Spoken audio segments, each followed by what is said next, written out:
हाँ जी, हम आज पहुंचे हैं हासी कोर्ट के अंदर। जो एडवोकेट साहब ने जो जंतर मंतर पे बैठे हैं, आज उनसे हम आपके आमने सामने मुलाकात करवाते हैं। जो दिल्ली के अंदर छात्रों पे जो लाठीचार्ज हुआ है उसके खिलाफ, ये जो गलत हुआ है उसके खिलाफ एडवोकेट साहब बैठे हैं। आप देखो, उनके हम आपसे आमने सामने बात करवाते हैं। हाँ जी साहब,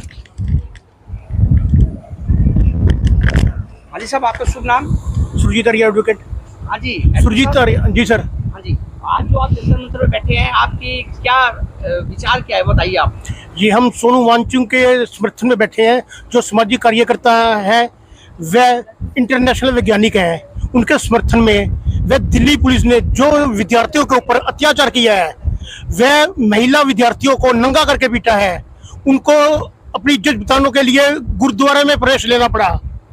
दिल्ली पुलिस ने इतना उनको मारा है कि कईयों के हाथ टूट गए, कईयों के बाजू टूट गए, उनके घर वालों को भी पता नहीं है।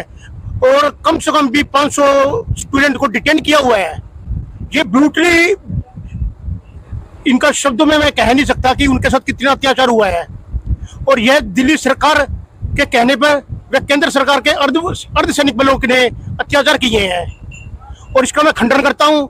वह केंद्र सरकार से मांग करता हूँ कि सोनू वांगचुक की जितनी भी उन्होंने मांगे की है, वो मांगे मानी जाए।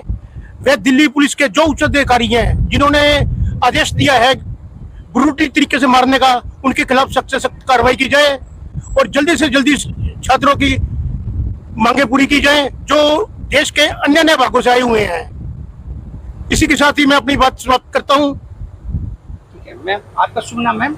मेरा किरण जांगड़ा एडवोकेट। ठीक है मैम, आप क्या कहना चाहोगे मैम? सर, मैं यही कहना चाहूँगी कि अभी तक जैसे हम धरना जैसे स्टार्ट हुआ था जंतर मंतर पे, तब से हम उसको फॉलो कर रहे थे। और हम यहाँ बैठे मतलब देख रहे थे कि जब तक अगर पीसफुली चल रहा था, ये सरकार से डिमांड कर रहे थे कि मार्च करेंगे, धर्मेंद्र प्रधान का इस्तीफा लेंगे, लेकिन वो एक प्रेस कॉन्फ्रेंस करने की बजाय, एक बातचीत करने की बजाय मार्च पे, जो कि पीसफुली मार्च चल रहा था, जो बच्चे कर रहे थे, जिसमें 3 साल से लेके 25 साल तक के बच्चे मोस्टली थे, उनके ऊपर लाठी चार्ज किया गया, उनको इलेक्ट्रिक बैटन से पीटा गया, करंट लगाया गया उनको, और जो लाठी उनके पास थी उसमें रेस्टिक नेल्स उन्होंने यूज की है। तो बच्चों के साथ इतनी बर्बरता, वो भी दिल्ली पुलिस की, ये तो बिल्कुल बर्दाश्त से बाहर की चीज कर दी सर इन्होंने। तो इसके लिए हम धरने पे बैठे हैं, और अनिश्चितकालीन ये धरना है। जब तक सरकारी हमारी मांगे पूरी नहीं करती, धर्मेंद्र प्रधान का इस्तीफा नहीं आता, हम धरने पे बैठे रहेंगे सर। ठीक है, हाँ मैम, कुछ कहना चाहोगे? Yes ma'am. यस सर, नमस्कार सर। मेरा नाम सविता सैनी एडवोकेट। मैं धरने पर इसलिए बैठी हूँ कि मेरी बहनों के साथ बहुत गलत हुआ है। जो छोटे छोटे बच्चे हैं वो बहुत गलत है। इतनी बेसब्री से उनको मारा पीटा गया जा रहा है, घसीटा जा रहा है।